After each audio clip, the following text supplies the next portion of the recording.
The election for Montana's open U.S. House seat is many months away, but already the candidates running for the office have raised nearly $2 million in campaign funds. So where is all that money coming from? MTN's chief political reporter Mike Dennison gives us an inside look. We have 8 people competing for this seat, and 2 of them are the early fundraising leaders, Democrat Kathleen Williams and Republican Matt Rosendale. Williams and Rosendale are each developing a national fundraising base, but Williams so far has culled a lot more money from Montanans. At least 49% of her $800,000 total, about $393,000, has come from individual Montanans.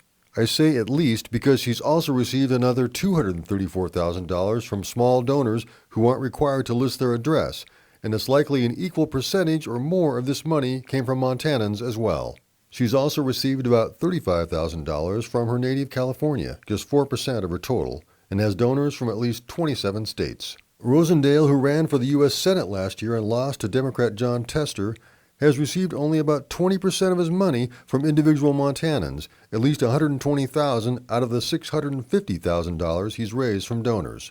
He has donors from every state and the District of Columbia. 1/3 of his donations has come from people in 3 states, California, Texas, and Florida.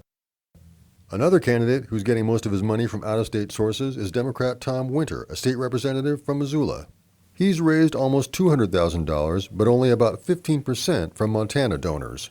Winter is originally from Kansas City, and almost 1/4 of his money has come from either Kansas or Missouri. The other candidates are getting the majority of their campaign cash from Montanans, but they've also raised a lot less of it.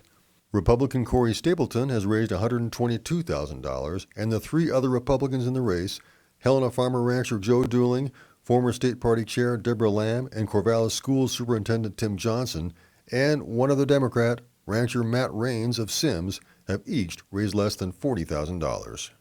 Now, money isn't everything in a campaign, but Williams and Rosendale look like the early favorites in their respective primaries. And I think we can say this race will continue to attract donors from around the country. In Helena, Mike Dennison, MTN News. Later this week, Mike will have a breakdown on the money flowing into Montana's U.S. Senate race.